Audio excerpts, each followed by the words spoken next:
बुलढाणा जिल्ह्यातल्या लोणार तालुक्यात मुसळधार पाऊस झाला। त्यामध्ये पांगरा, डोळे, टिटवी, नांद्रासह संपूर्ण परिसरात मुसळधार पाऊस झाला। मात्र यावेळी पुन्हा एकदा पांगरा डोळे परिसरात मुसळधार पाऊस झाल्यामुळे शेतातील वाहणारे पाणी थेट पांगरा डोळे गावात शिरले। काही घरांमध्ये पाणी शिरल्यामुळे घरातल्या साहित्याचं मोठं नुकसान झालंय। तर लोणारमध्ये ढगफुटी सदृश्य पाऊस कोसळला। मुसळधार पावसानंतर अनेक गावात पावसाचं पाणी शिरलं। लोणार तालुक्यातील नद्यांना महापूर आलाय, त्यामुळे शेतकऱ्यांच्या शेतात पाणीच पाणी झालंय।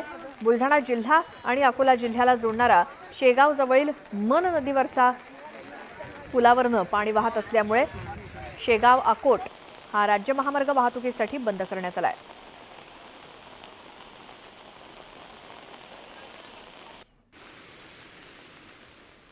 हिंगोलीच्या सेनगाव तालुक्यातील बरडा, धानोरा, कापडशिंगी या परिसरामध्ये काल रात्री मुसळधार पाऊस झालाय।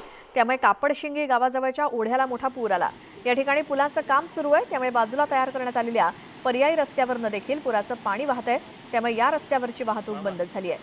पलीकडच्या गावांचा सेनगाव तालुका मुख्यालयाशी सध्या संपर्क तुटलाय, तर दुसरीकडे सरस्वती ओढ्याला पूर आलाय। त्यामुळे ओढ्याच्या पात्रालगत असलेल्या महादेव मंदिरात पाणी शिरलंय।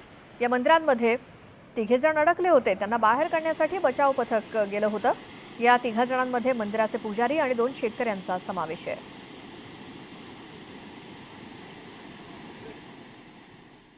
वाशिम जिल्ह्यातल्या कारंजा, मंगळूरपीर, रिसोड आणि वाशिमसह अनेक भागामध्ये आज पहाटेपासून पावसानं जोरदार हजेरी लावली। गेल्या अनेक दिवसांपासून पावसानं दडी मारल्यामुळे खरीपाची सोयाबीन, तूर, कपाशी यासोबतच इतर पिकं सुकण्याच्या मार्गावर होती। मात्र आज पहाटे 4 वाजल्यापासून सुरू झालेल्या दमदार पावसामुळे या पिकांना नवसंजीवनी मिळाल्यामुळे शेतकऱ्यांना मोठा दिलासा मिळालाय। तर दुसरीकडे मंगळूरपीर तालुक्यातील कंजरा आणि शेलू बाजार तसंच रिसोड तालुक्यातील बोरखेडी, शेलू, खडसे परिसरात पावसानं थैमान घातलं। शेकडो हेक्टर शेतीमधील खरीपाची पिकं पाण्याच्या प्रवाहात वाहून गेली, त्यामुळे शेतकऱ्यांचं मोठं नुकसान झालंय।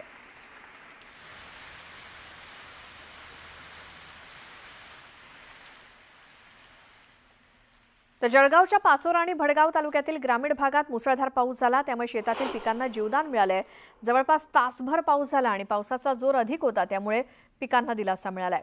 तर दुसरीकडे धाराशिवमध्ये पाऊस झाल्यामुळे पिकांना आणि शेतकऱ्यांना सुद्धा दिलासा मिळालाय। पाऊस पडत नव्हता, त्यामुळे शेतातली पिकं सुकून चालली होती। मात्र आता पाऊस आल्यामुळे शेतकरी वर्गात आनंदाचं वातावरण आहे।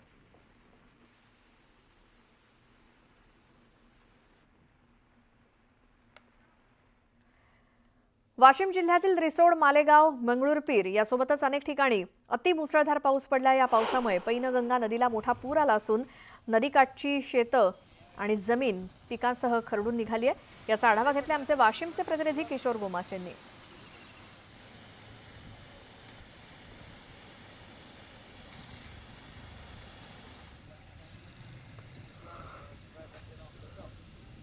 वाशिम जिल्ह्यामध्ये पावसानं मोठी दडी मारली होती। मात्र वाशिमच्या रिसोड, मालेगाव, मंगळूरपीर, मानोरा, कारंजासह वाशिम तालुक्यातील अनेक ठिकाणी जवळपास संपूर्ण जिल्ह्यामध्ये मध्यरात्रीनंतर अतिमुसळधार पाऊस पडला। काही ठिकाणी ढगफुटी सदृश्यही पाऊस पडला। या पावसामुळे वाशिम जिल्ह्यातील पैनगंगा, अडाणसह अनेक नदी नाले हे दुथडी भरून वाहत आहे। या नदी नाल्याकाठची जे काही शेतजमीन आहे ती हे खरीप पिकं जी पेरलेली आहे, कपाशी, तूर आणि यासह हळद तसेच सोयाबीन हे मोठ्या प्रमाणात या नदीच्या पुरामुळे वाहून गेली आहे। गत महिनाभरामध्येच हा दुसऱ्यांदा पूर आल्यामुळे जे काही शेतजमीन आहे ती पुन्हा खरडून गेली आहे। मागच्याच नुकसानीमधून शेतकरी उभारी घेत नाही, तोच नवीन संकट आल्यामुळे शेतकरी मोठा हतबल झाला आहे। हे जे काही पैनगंगा नदी आहे वाशिमच्या रिसोड तालुक्यातून वाहणारी, या पैनगंगा नदीमुळे धोडप, सरपखेड, करडा, गोबनी आणि रिसोड, मेहकर हे तिन्ही मार्ग आज सकाळपासूनच बंद झाले आहेत। त्यामुळे या तिन्ही मार्गावरून जी काही वाहन आहे, जी काही वाहतूक आहे ते पूर्णतः ठप्प झाली आहे। किमान जे काही या पावसामुळे आणि या पुरामुळे शेतीचं नुकसान झालं, या सर्व शेती नुकसानीचे पंचनामे करून शेतकऱ्यांना मोठी आर्थिक मदत देण्याची गरज आहे। तेव्हाच हा जो काही बळीराजा आहे तो या नैसर्गिक संकटामधून उभारी घेऊ शकेल। किशोर गोमासे, निर्भीड लोकमत, आसेगाव पेण, वाशिम। ढगफुटी सदृश्य पाणी झालेलं आहे। एका महिन्यात 2दा पाऊस आलेला आहे आणि पहिल्यांदा शेतकऱ्याने पेरून टाकलेलं आहे ते वाहून गेलेलं आहे। आता दुसऱ्यांदा दुबार पेरणी केली ते पण वाहून गेलेली आहे आणि शेतकऱ्याने कौरक बियाणं, कुठलोक बियाणं आणायचं आणि पेरायचं हे असं ढगफुटी सदृश्य पाणी झाल्यावर शेतकरी हवालदिल झालेला आहे. खूप काही वाहून गेलेलं आहे. स्प्रिंकर वाहून गेलेले आहेत, तोट्या वाहून गेलेल्या आहेत, पाईप वाहून गेलेले आहे, काही लोकांची हळद गेलेली आहे. तिकडे रत्नागिरी जिल्ह्यातल्या गुहागरला सुद्धा मुसळधार पावसानं झोडपलं. गुहागर तालुक्यातील खालचा पाट इथे पावसाचं पाणी रस्त्यावर आले, त्यामुळे नागरिकांना मोठा त्रास सहन करावा लागतोय. प्रशासनानं पावसाच्या पाण्याचा योग्य निचरा होण्यासाठी गटार व्यवस्था न केल्यामुळे पावसाचं पाणी थेट रस्त्यावरती साचतंय, त्यामुळे स्थानिकांनी नाराजी व्यक्त केली आहे. दुसरीकडे यवतमाळ जिल्ह्यात सुद्धा अनेक ठिकाणी पावसानं दमदार हजेरी लावली. पावसानं हजेरी लावल्यामुळे पिकांना नवसंजीवनी मिळाली आहे, त्यामुळे शेतकऱ्यांकडनं आनंद व्यक्त केला जातोय. रत्नागिरी जिल्ह्यातल्या गुहागरमधली एकीकडे आपण दृश्य बघतोय, गटारांची व्यवस्था नाही, त्यामुळे पावसाचं पाणी हे रस्त्यावरून वाहत आहे. तर दुसरीकडे यवतमाळमध्ये सुद्धा पावसामुळे पिकांना नवसंजीवनी मिळाली आहे. पिकांना आणि शेतकऱ्यांना या पावसाचा फायदाच होणार आहे.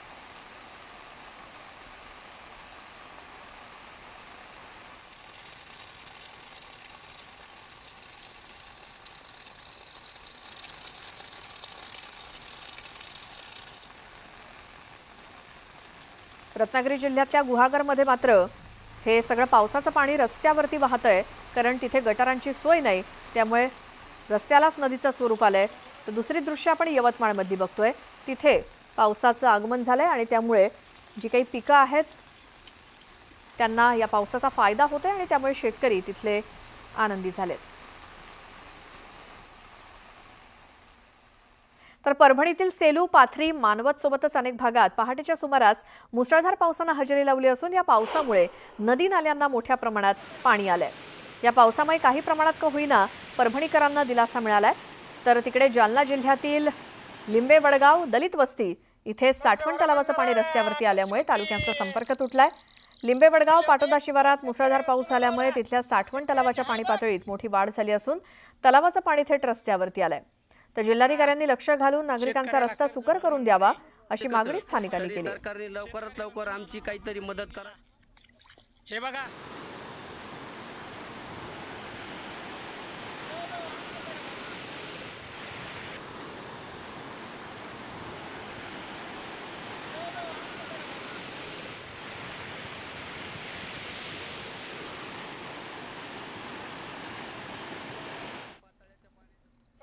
अकोला जिल्ह्यामध्ये अनेक दिवसांपासून पावसानं पाठ फिरवली आहे. मात्र अकोला जिल्ह्यातील बाळापूर तालुक्यातील पारस परिसरामध्ये मुसळधार पावसानं हजेरी लावली. या पावसामुळे परिसरातलं जनजीवन विस्कळीत झालंय, पण पावसाचं पाणी नाल्यातून वाहून न जाता नागरिकांच्या घरात शिरलंय असा आरोप नागरिकांनी केलाय. प्रत्यक्षदर्शींनी हा ढगफुटी सदृश्य पाऊस असल्याचं म्हटलंय. तर अकोले जिल्ह्याच्या बाळापूर तालुक्यातील लोहारमध्ये देखील पाऊस झाल्यामुळे मन नदीवरील पुलावरनं पाणी वाहत आहे. पाणी वाहत असल्यामुळे शेगाव ते अकोट हा राज्य महामार्ग वाहतुकीसाठी बंद झालाय.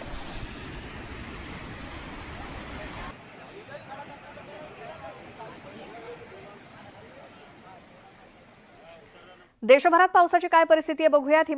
हिमाचल प्रदेशमध्ये पडणाऱ्या मुसळधार पावसामुळे जनजीवन विस्कळीत झालंय. तिथे पावसामुळे काही ठिकाणी दरड कोसळण्याच्या घटना घडतायत. ढगफुटीमुळे नदी नाल्यांच्या पाणी पातळीत वाढ झाली आणि त्यामुळे अनेक गावांमध्ये पाणी शिरलंय.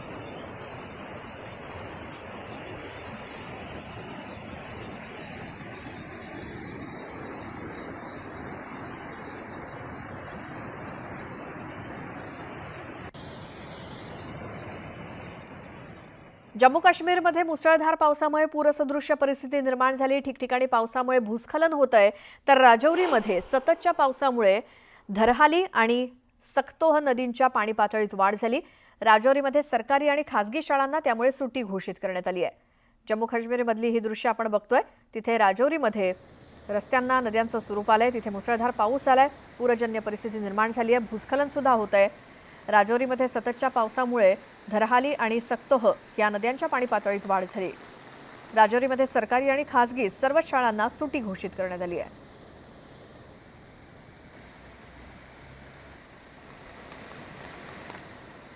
आसामची राजधानी गुवाहाटीला सुद्धा पावसानं झोडपलं. या पावसामुळे शहराच्या अनेक भागात पाणी साचलं.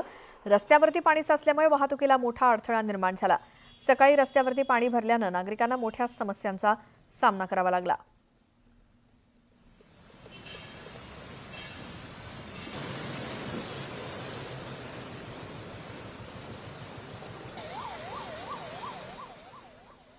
तर हिमाचल प्रदेशातील शिमला जिल्ह्यातील रामपूर इथे लुहरी सुन्नी रस्त्यावरती एक भीषण अपघात झाला। चालत्या वाहनावरती अचानक डोंगरावरनं मोठमोठे दगड आले आणि पडले। या अपघातामध्ये वाहनाचं मोठं नुकसान झालं आणि त्यात बसलेले 2 जण गंभीर जखमी झालेत। शिमला इथे वाहनावरती दरड कोसळली आहे आणि त्यामुळे या वाहनाचा चक्काचूर झालाय। 2 जण या वाहनातनं जात होते, ते जखमी झालेत। शिमल्यात दरड कोसळून झालेला हा भीषण अपघात, डोंगरावरनं मोठमोठे दगड वाहनावरती कोसळले।